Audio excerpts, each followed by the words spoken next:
gentlemen, this is Bobby Mills, a 1,000-yard guy for the Independent.com, and in the hoop, Zach Mayhew behind the camera. We didn't leave town today. We were lucky enough to catch Grand Island Senior High head basketball coach Jeremiah Slough. Coach, welcome. Thanks. Great to have you. Thanks for taking time during the holidays. Absolutely. Thanks for stopping by. Yeah, you bet. Before I touch on anything, how's the health of your team? I always have to ask that. Everybody okay? Yep. So far, so good as far as our health goes, and we're actually get a couple kids back after Christmas here. So Ooh, I'll we're touch on that. Yeah, touch on that later. Of course, Coach Slough played his high school basketball and football, I might add, which I really like, at Donovan Trumbull. Or were you at Donovan High? No. Actually, did it turn the year you came in or No, not? it turned in the year 2000. Oh, it did. So Okay, that's a long came ways in afterwards. 2003, Okay. yeah. It seems like yesterday to me, but then again, it seems like Donovan Trumbull's been together yesterday. You were actually an all-state football player, weren't you, at quarterback your senior year? Yep, quarterback, and I think I was actually all-state safety. Were you? Okay. I know you had it. Yeah, I know you were a good defensive player too. Who was your football coach then? I don't remember. Ron Kubik. Oh, okay. All right. Is he a Cambridge boy? Did he go to Cambridge after that? No, after that, he retired after he left Donovan. Oh, but I yeah. think before, he was at Bertrand. He won a state championship at Somewhere Bertrand. down but that he's area. down in the Cambridge area, too. Oh, okay. And during your basketball years at Donovan, who coached you there? Rick Rath was my coach Was he? all the way up until my freshman year, and then after freshman year, Zach Foster took over. Oh, Zach was there. Okay. I have to ask you a question we were talking about before we went on at Donovan Trumbull about that 1999 team, because you weren't a ball boy or anything, were you? No, not then. I think I was only in sixth grade, Were you? so Okay. I didn't get offered that opportunity, but that was a pretty special team. Boy, it was. And do you remember some of the players? I don't remember anybody on that team. Why is it escaping me? Joe Soker, Kenny White, Soker. Matt Norman. That was it. That was, yeah. And It bounced to my head. yeah, and did Soker go on to play? Yep, Joe ended up going on to play at Hastings College for That's Creech. what I thought, yeah. That's the name I was trying to remember, and I keep confusing you and Joe, both great players from that school. You never made it to state, did you? No, we didn't. We tried awfully hard, but we always got teamed up with Urbana in our district. I know It it. was tough for us. How ironic, yeah. Did you blossom right when you went to Hastings College? I thought you were good in high school, but then maybe you were always that good, because all of a sudden it just seemed like once you got over there, you just took off like a rocket. Sure, I didn't get recruited a whole lot coming out of high school, and I think I just used that as motivation, especially Wow. coming out of senior year and getting into that freshman year of college. And the game just really slowed down for me for whatever reason once I got to the next level and was able to start experiencing some success. I'm going to read off some of your accolades over there, but is there a lot of difference between high school practice for Rick Rath or Zach Foster than at Hastings College for Lance Creech? Yeah, absolutely. Just the pace of practice and the Harder? Yeah, it's for sure. I can remember that first time I came back to a Donovan practice about midway through my freshman year, and I was getting after the Donovan kids because we weren't snapping our passes, and so I got a game of horse with them and just said, "This is how you pass," And so I think that was one of the biggest things that I remember is just the intensity of the way in which we practice, and got to be strong with basketball. Now, I know football's kind of different because you go into a specializing thing where Coach Head from Donovan Trumbull told me that it might be even a lighter workout than it was in high school because you have to be good at everything. But basketball, I'm sure it isn't like that. Now, let me read you a few of these. You can correct me if I'm wrong. The thing that got me, you were captain for 3 seasons, all conference, junior, senior years over there, and the GPAC Defensive Player of the Year. That's a pretty neat deal. Yeah, Everybody always knows you for the offensive output, and I'm looking at that and I'm going, good grief, there's a complete basketball player. Yeah, I have to, when I play pickup ball anymore, I think I probably struggle defensively quite a bit, and so the guys that I play with give me a hard time, and so I always remind them of that. I said I'm a 2-time defensive player of the year, so I used to know how to do it. I just, maybe I just choose not to anymore, but yeah, that's something that most people can't believe at this point. I just didn't know that because, sometimes you have to specialize in one thing, and you scored, 61 points for that, that ranks you, 25th all time over there. Career 13-17, and so I figured, you were a pretty good defensive player, but to be the defensive player of the year, and that's a tough conference. I mean, who did you have? Did you play inside all the time or not? Oh no, I played the point. Did you all the Yeah, time? yeah, for the most Pretty part. tall point. Yeah.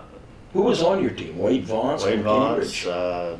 Derek, in my senior years, Wade Vaughn's, Derek Fletcher from West Side. Yeah, Uh, that was a good Tyler group. Dossett, Jake Marvin was a freshman from Lincoln Wow. Southwest. So Did you go a long ways or did? we did. We went to the national tournament. We were 24-9. Got beat in the semis of our conference tournament. But Did you play on some all-star team at Hastings College or something? I thought I saw something where you played on against some all-star team or something, didn't I? I must have. Huh. I thought maybe it was the Olympians that year. Anyway, tell me about. I don't know if a lot of people know. I assume they do about the 61-point output against Midland. Was it University then? I guess it doesn't matter, but that was crazy circumstances from the get-go, even when you got on the vehicle. yeah, the bus broke down on the way over there, and so it was just kind of an awkward day. Actually, probably played my worst half of basketball in the first half. I looked at, okay, 13 points, Zach, in the first half. Yeah, Coach Creech benched me with about 4 to go in the first half. Are you kidding me? We had kind of a knockout, drag out in the locker room at halftime, and I suppose he motivated me. Wow. And 4 overtimes. Of course, you know, they play 20-minute halves in college, and that's a game and a half. Did you ever, at one point, think you were going to run out of gas? Well, I know Connor Creech did.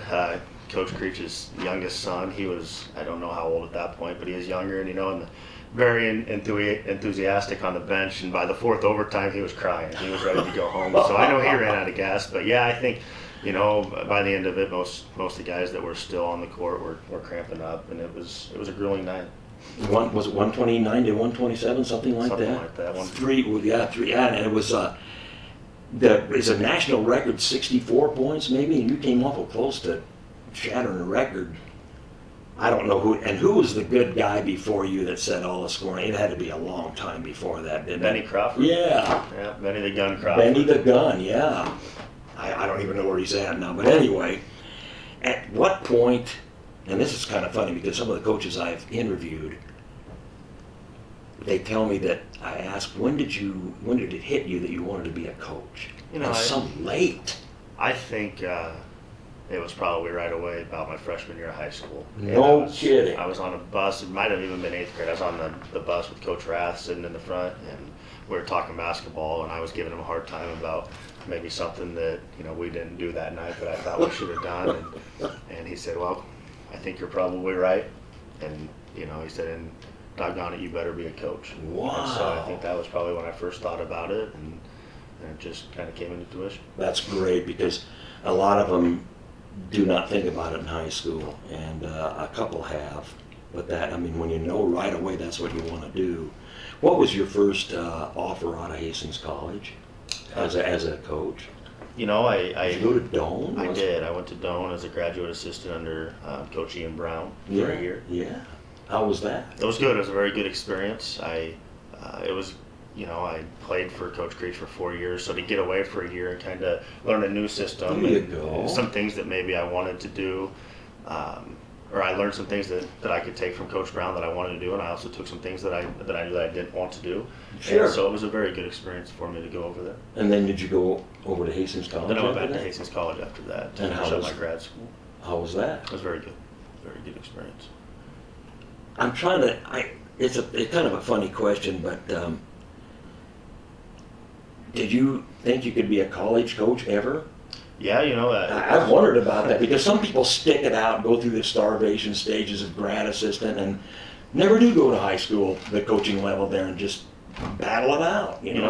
When Coach Creech that last year, he announced his resignation before the season started, and so I took care of all the scouting, and I actually applied for the job, and Coach Schmuddy, he was very good to me and allowed me through the process, and so when Coach Gavers took the job, it was kind of late, as just about April 1st, I think, by the time he took it, and then I had to start looking. So I, it was kind of late in the game to stay at the college level, and so I did have my teaching degree, and that's kind of how I ended up in high school. So that was a late thing for Pleasanton, right? I thought that might be the case, and of course the experience, I don't think they had much coming back, did they? At Pleasanton? Yeah, or did they? We had a good core of guys. Nobody coming back. As a last year was the first year that Pleasanton had nobody that was at least 6'10". They had somebody 6'10". Yeah. For like 12 straight years. I know. And so my first year there, we're of course 6'1" at the 5, Mm-hmm. and my our guard, the quarterback on the football team, Brennan Axman, broke his leg the last football remember game. that. So that kind of hurt us. And he was a good player too. He was, yeah. We lost him for the first 17 games of the year. So. Well, you only played 21, didn't you? So that's all there was. So I think we won 4 in a row once he got back. Yeah, and I thought how ironic is it. Okay, so that sheds the light on my next question.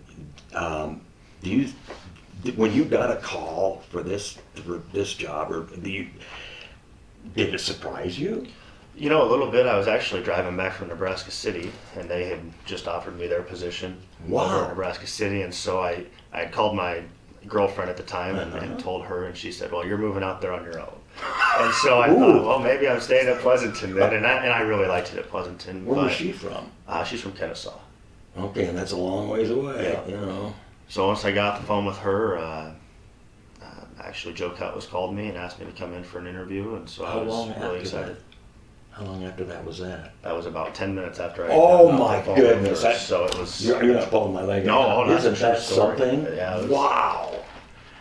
Fate, huh? Yeah, for sure. So if you get Nebraska City, obviously is a Class B school, so you weren't intimidated with this call. So how did you like it when you? It probably wasn't a shock to coach a Class A school, was it? Well, it was.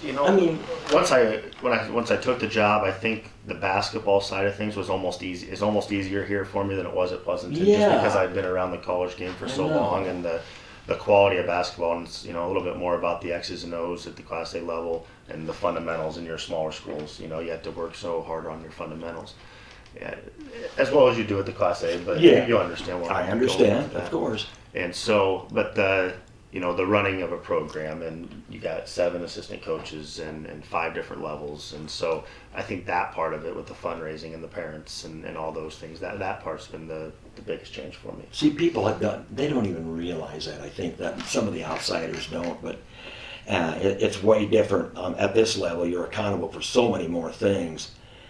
When you took over this program, was the fact that they weren't winning any state championships intimidating, or was it just a gig, man? Like I said that first day when I took the job, I said whenever there's a coaching change, regardless of the way in which it happened, there's an expectation for results.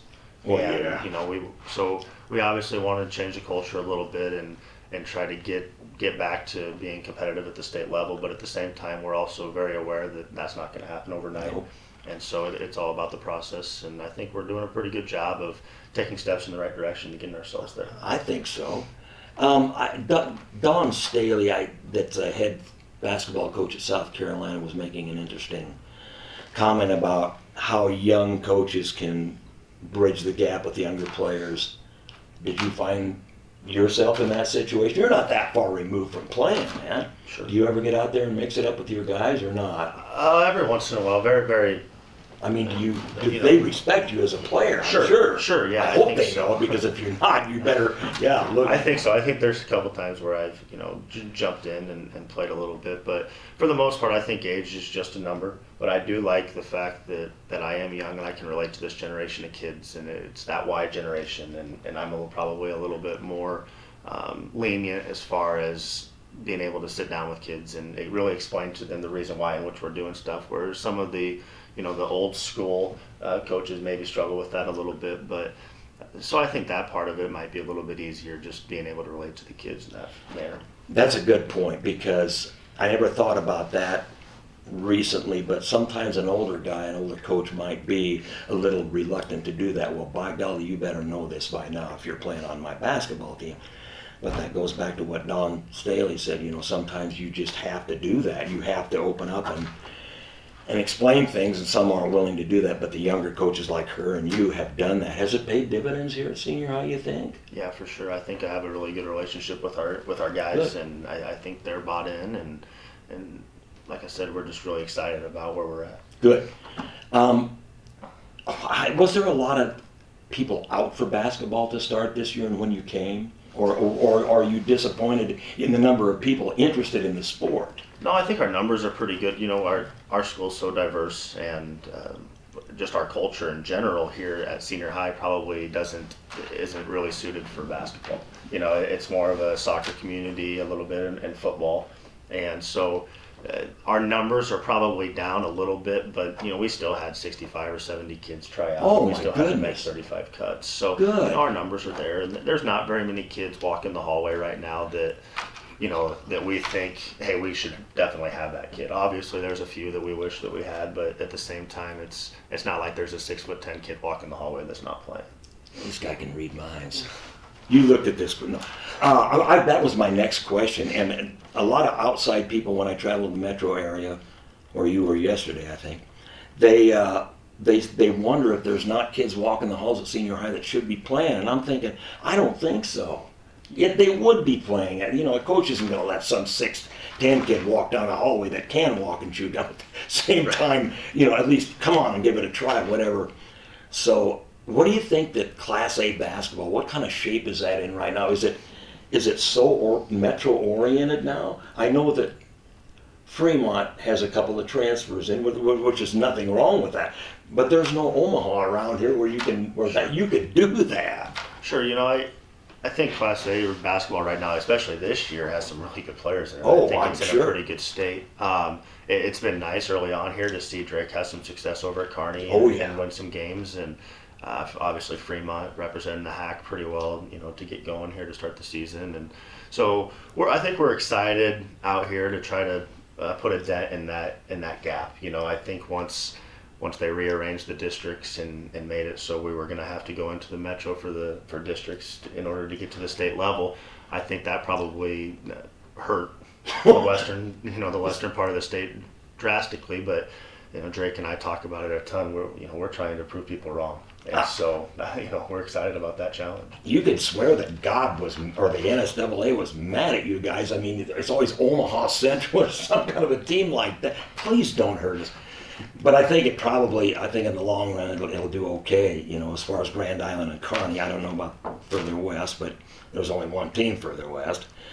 Have you seen a down cycle in the Lincoln schools like football, or is it really, in your opinion, is it affected as much as? The Lincoln schools are struggling, I think, in all sports really. Since they rearranged those districts Right. and things.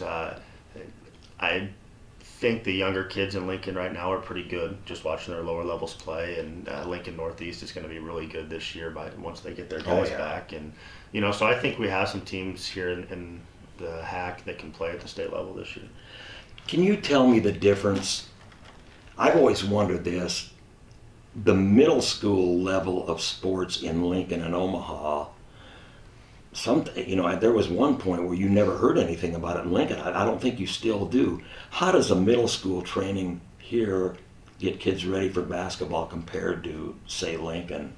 I know in Omaha what goes on because they've got some good. You know, I don't know necessarily exactly the dynamic of what they got going on in Lincoln. I know our dynamic is a little hard because we're battling Northwest for kids out at Westridge, you know, and so our kids are going, and it's not a deal where, you know, they're actively recruiting or we're actively recruiting, but it's a situation where Westridge is located, it kind of feeds into Northwest, and so we lose a lot of those kids, and so we're working towards trying to bridge that gap and get kids to come over to Gish. With that being said, our Coach Hofeld does a phenomenal job with our Junior Islanders program. Good. And so our 4th through 8th graders, you know, 2 nights a week they're in the gym with Coach Hofeld's instruction for an hour and a half each. And I didn't know that. He does an awesome job with those kids, and that got started about the time our sophomore group this year, which is by far our most talented group. We're about 13, 14 deep with kids that could really play, and they were the first, you know, group that's went all the way through Junior Islanders, and you can really tell just fundamentally where they're at is way ahead of the other kids. So we're really excited about that Junior Islanders program. I'm excited about it too because my next, and Coach Holfey does a tremendous job with kids that age. Not that he wasn't good with high school kids, but boy, he knows how to get it done at that age, and that's what I like about that guy. And I didn't realize this was going on, but my next question was about traveling teams. It's a double-edged sword sometimes on those things where you think they're not learning how to do any basics, they're just shooting, and it could be a fallacy, but it's on the other end, they're at least playing. But if you get this going with Coach Holtfeld's thing, do you need traveling? Do you need that traveling team experience with kids coming up or not? Or do you think it hurts them burning them out? Through our Junior Islanders program, they do some traveling. They play in 5 different tournaments and they play in 2 different leagues. So they are getting some traveling. As far as, your AAU stuff is probably what you're kind of talking about. I think at the younger levels, prior to being a freshman, probably not as important. I think kids need to work on their fundamentals. Once they get into that high school level, college coaches are so into the AAU as far as recruiting goes that you're so far behind the 8 ball if you don't play the AAU sports. And so, I encourage our kids that I think can play at the next level that they need to get involved with your AAU stuff, just from the standpoint of recruiting. Do you think if they start too young that there's a burnout factor? Possibly? I think there could be. If you love the game. I think that's just it. If the kid if it's dad saying, hey, you're gonna play, and no matter whether or not you like it or not, and you're only gonna play one sport, and that's how it's gonna be, then I think you could probably get some burnout. But if the kid wants to play, I don't think that there's any reason why we should tell him no. I wouldn't think so. You haven't experienced that yet in your thing here, have you? I'm excited.